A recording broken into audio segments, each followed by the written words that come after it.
የኤርታሌው እሳት ወደ አሰብ እየገሰገሰ ነው። አሰብ ከኤርትራ መንግስት እጅ የመውጣቷ ጉዳይ ይበልጥ እየሰፋ መጥቷል። ኢሳያስ አፈወርቂን ከኤርትራ የስልጣን መንበር በማውረድ አሰብን ወደ ኢትዮጵያ ለመመለስ በሚደረገው ጥረት ውስጥ አዳዲስ መረጃዎች እየወጡ ነው። ከነዚህ መካከል የቀይ ባህር አፋር ዲሞክራሲያዊ ድርጅት ለ90 ቀናት አሊያም 3 ወራት ሲሰለጥኑ የነበሩ ወታደሮቹን ይፋ አድርጓል። ድርጅቱ ወታደራዊ ስልጠናውን በተለያዩ ግንባሮች አጠናክሮ እንደሚቀጥል ገልጿል። የአፋር ህዝብ የቀይ ባህር ባለቤት የመሆን መብት አለው ያለው ድርጅቱ ይህን ለማድረግ የአፋር ህዝብ የኤርትራን አምባገነን መሪ መታገል አለበት ብሏል። በሌላ በኩል የጠቅላይ ሚኒስትሩ የምስራቅ አፍሪካ ጉዳዮች አማካሪ ሚኒስትር አቶ ጌታቸው ረዳም የብሔራዊ መረጃና ደህንነት አገልግሎት ዋና ዳይሬክተር አምባሳደር ሬድዋን ሁሴን የፌዴራል ከፍተኛ ሚኒስትሮች የመከላከያ አመራሮችና የአፋር ክልል አመራሮችን ያካተተ ቡድን በኤርትራና ኢትዮጵያ ድንበር ላይ ወደምትገኘው ታሪካዊቷ ቡሬ ከተማ ገብቷል። ቡሬ ከተማ ከአሰብ በ80 ኪሎ ሜትር ርቀት ላይ የምትገኝ አነስተኛ ከተማ ስትሆን በኢትዮ ኤርትራ ጦርነት ጊዜ ብዙ መስዋዕትነት ከተስተናገደባቸው የጦር ግንባሮች አንደኛዋ ናት። ለመሆኑ የአፋር ህዝብ ከአሰብና ቀይ ባህር ጋር ያለው ግንኙነት ምን ድረስ ነው? የአፋርን ህዝብ ከአሰብ ለማባረር የተሰራው ሴራስ ምን ይመስላል? በዛሬው ጥንቅራችን እንመለከተዋለን። እስከ ፍጻሜው አብራችሁን ቆዩ። ሜሪት ፕሮፐርቲስ በሪል ስቴት አዲስ ነገር ሊያሳየን መጥቻለሁ እያለን ነው። ቤትን ቦታ ይወስነዋል የሚለን ሜሪት በአዲስቷ ፒያሳ አይን በሆነ ስፍራ ባለ 17 ፎቅ ሁለገብ ዘመናዊ እጅግ የተዋበ ህንፃ በፍጥነት እያስገነባ ነው። አራዳ ፓርክን ከፊቱ ወዳጅነት ፓርክን ከበስተኋላ ያደረገው አፓርትመንታችን የቤትና ቤተሰብን ሙሉ ፍላጎት ጠንቅቆ ያሟላ ነው። የፈለጉትን የማያጡበት ገበያ ማዕከል፣ ደህንነቱ የተጠበቀ ፓርኪንግ፣ የስፖርት ማዘውተሪያ ከመዝናኛ ስፍራ ጋር በውስጡና በዙሪያው እንደ ልብ ነው። 4000 ካሬ ላይ በተንጣለለው ህንፃ ባለ 1 መኝታ ከ49 ካሬ ጀምሮ ባለ 2 መኝታ 95 ካሬ እንዲሁም ባለ 3 መኝታ 130 ካሬ ጀምሮ ያገኛሉ። ዘመናዊ አፓርትመንቶች በካሬ ከ90 ሺህ ብር ጀምሮ ለአጭር ጊዜ ለሽያጭ አቅርበናል። ፈጠን ይበሉ። ባለ 1 መኝታ ከ4 ሚሊዮን 400 ሺህ ብር ጀምሮ ከ440 ሺህ ብር ቅድመ ክፍያ ጋር ብቻ 70 በመቶ ክፍያ ለሚፈጽሙ ደንበኞች የ30 በመቶ አስደሳች ቅናሽ አድርገናል። ፈጥነው ይደውሉ 0913 68 20 47 አሊያም 0972 77 54 89 ሜሪት ፕሮፐርቲስ። ቀይ ባህርና የአፋር ህዝብ። አፋር የዛሬው ኢትዮጵያ ኤርትራና ጅቡቲ ሳይፈጠር ከሳውኪን ወደብ ወይም አረቢያን ፔኒንሱላ እስከ አዱሊስ ወደብ ከባብ ኤልመንደብ እስከ ዘይላ ወደብ በባለቤትነትና በብቸኝነት ለብዙ ሺህ ዓመታት የቆየና የኖረ ህዝብ ነው።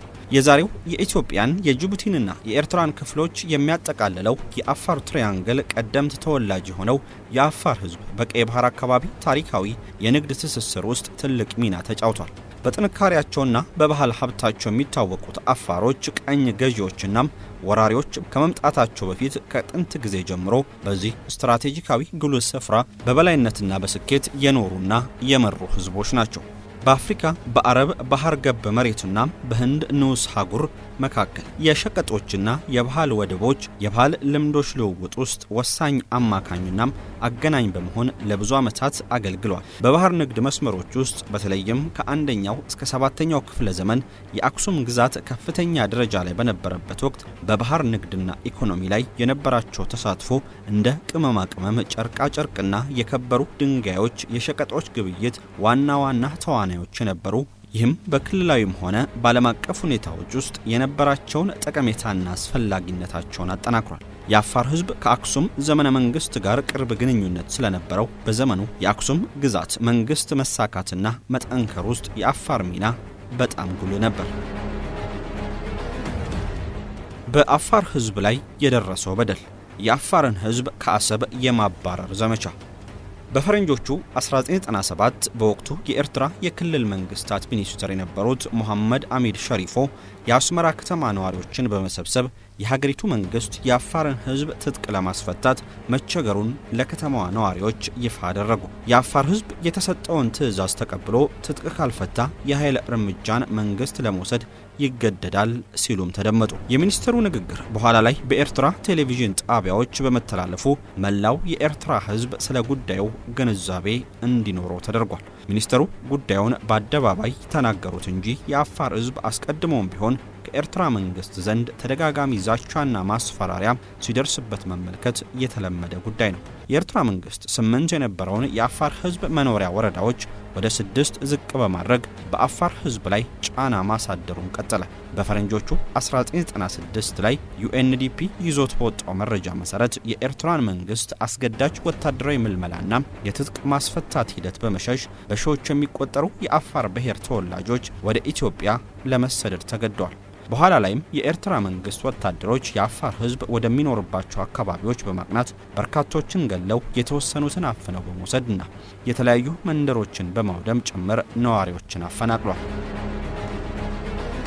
በአፋር ህዝብ ህመም ላይ ጨው መነስነስ የማይሰለቸው የኢሳያስ አፈወርቂ መንግስት የአፋር ህዝብ መኖሪያ የሆነውን አሰብ ወደብ ለዩናይትድ አረብ ኤሚሬት ለ30 ዓመታት በሚቆይ ሊዝ በመስጠት የአፋር ህዝብን ይበልጥ ከአሰብ ወደብ እንዲርቅ አድርጓል። የዩናይትድ አረብ ኤሚሬት መንግስትም ከ7 የተለያዩ ጊዜያት በላይ የአየር ድብደባን በመፈጸም በርካታ የአፋር ነዋሪዎችን ከአሰብ አካባቢ ጠራርጎ አስወጥቷል። በአፋር ህዝብ ላይ የተደረገው የአየር ድብደባም በኤርትራ መንግስት ሙሉ ድጋፍ እንደተደረገ በርካታ ማስረጃዎች በኋላ ላይ ወጥቷል። የአስመራ መንግስት ከአፋር ህዝብ ይልቅ ስትራቴጂክ ለሆነው የአሰብ ወደብ ይበልጥ መጨነቁን ተከትሎ የአፋር ህዝብ ላይ በርካታ በደሎችን ሲፈጽም ኖሯል። በፈረንጆቹ የዘመን ቀመር በ2015 ላይ የወጣ የተባበሩት መንግስታት ድርጅት መረጃ የኤርትራ መንግስት አናሳ በሚላቸው የኤርትራ ብሔሮች ላይ የሚፈጸመውን አሰቃቂ በደል አጋልጧል። በተለይም የኩናማና አፋር ብሔሮች የዚህ የኤርትራ መንግስት ጥቃት ዋነኛ ኢላማ ነበሩ። ከፈረንጆቹ 1991 ጀምሮም በሺዎች የሚቆጠሩ የአፋር ብሔር ተወላጆች በተለያዩ ጊዜያት የኤርትራ መንግስት የግድያና የአፈና ተግባር ኢላማ ሆነዋል። የኤርትራ ተቃዋሚዎችና የአፋር ህዝብ አቋም በኤርትራ ውስጥ ያለውን አገዛዝ ገርስሶ ለመጣል በርካታ ተቃዋሚ ቡድኖች በኤርትራውያን የተፈጠሩ ሲሆን መቀመጫቸውን ኢትዮጵያና ሱዳን በማድረግ የተለያዩ ሙከራዎችን አድርጓል። ሁሉም ሙከራዎች ግን ክሽፈት የነበሩ ሲሆን አሁን ላይም የኢሳያስን ስርዓት ለመጣል ዋነኛ ተግባር የኤርትራ መንግስትን ተቃዋሚ ቡድኖች በአንድ አሰባስቦ ትግል ማድረግ ብቻ ነው። ትልቁ ችግር ግን በኤርትራ ውስጥ ያሉት ተቃዋሚ ፓርቲዎች በብሔርና ሃይማኖት የተለያዩ መሆናቸው ነው። ከቅርብ ጊዜያት ወዲህ ትልቅ ስምን ይዞ የመጣው የኤርትራ መንግስት ተቃዋሚ ፓርቲ ብርጌድ ንሓመዱ የሚሰኘው የፖለቲካ ፓርቲ ነው። ብርጌድ ንሓመዱ ካለፉት 3 ዓመታት ወዲህ በተለይም በምዕራባውያንና መካከለኛው ምስራቅ ሀገራት እየተስፋፋና ትኩረት እየሳበ የመጣም የኤርትራውያን የተቃውሞ እንቅስቃሴ ነው። ደጋፊዎቹ በሚያደርጉት ሰማያዊ ቲሸርት የሚለየው ይህ እንቅስቃሴ ሰማያዊ አብዮት በሚል መጠሪያው ይታወቃል። የብርጌድ ንሓመዱ ደጋፊዎች የተቃውሞ እንቅስቃሴያቸውን የጀመሩት የኤርትራ መንግስት በተለያዩ ሀገራት የሚያዘጋጃቸውን ክብረ በዓሎችና ዝግጅቶች በማወክ ነው። አሜሪካ፣ ዩናይትድ ኪንግደም፣ እስራኤል፣ ካናዳ፣ ጀርመን፣ ስዊድን እና ስዊዘርላንድ የኤርትራ መንግስትን በሚደግፉ ፌስቲቫሎች ላይ ረብሻ ያጋጠመባቸው ሀገራት ናቸው። ብርጌድ ንሓመዱ ታዲያ የትግረኛ ተናጋሪ ሰዎች የበላይነት የሚታይበትና ሌሎችን ቋንቋ ተናጋሪዎች ያላካተተ ነው በሚል በኤርትራውያን ትችት ይቀርብበታል። ሌላኛው የኤርትራን መንግስት ለመጣል ወደ በረሃ የወረደው የፖለቲካ ፓርቲ የቀይ ባህር አፋር ዲሞክራሲያዊ ፓርቲ ነው።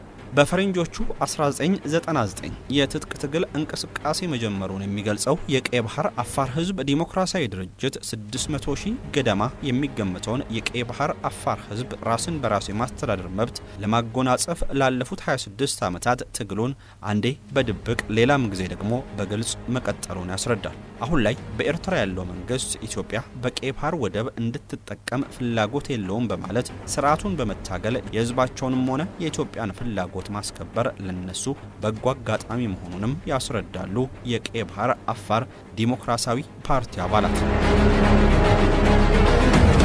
የኢትዮጵያም የወደብ ፍላጎትና የአፋር ህዝብ ሚና በፈረንጆቹ የዘመን ቀመር በ2023 የኢትዮጵያው ጠቅላይ ሚኒስትር ዶክተር አብይ አህመድ በፓርላማ ፊት ቀርበው የወደብ ጉዳይ ለኢትዮጵያ የሞትና ሽረት ጉዳይ ነው ሲሉ ተደመጡ።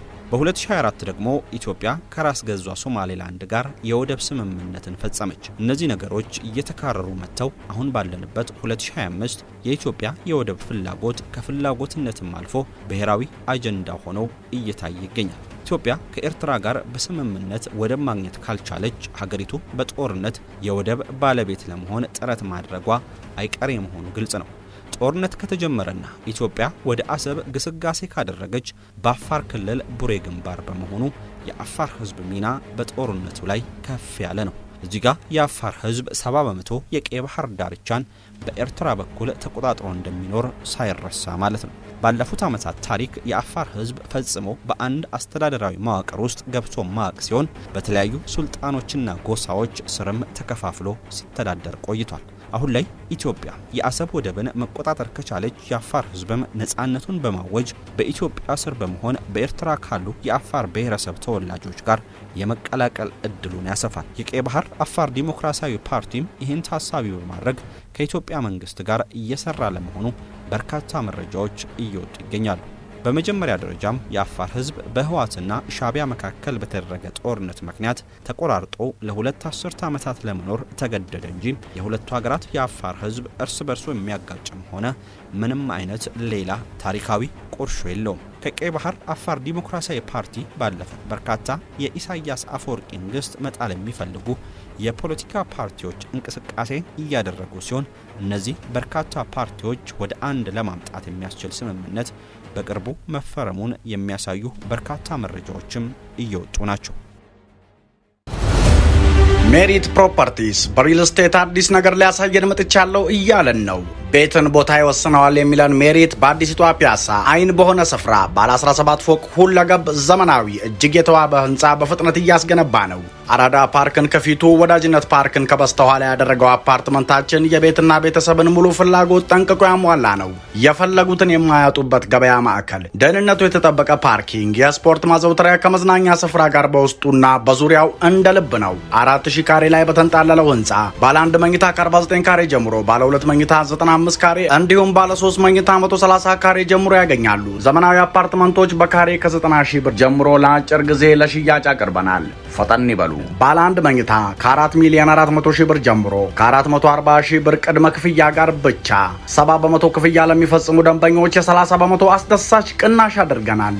ፈጥነው ይደውሉ 0913 68 20 47 አሊያም 0972 77 54 89 ሜሪት ፕሮፐርቲስ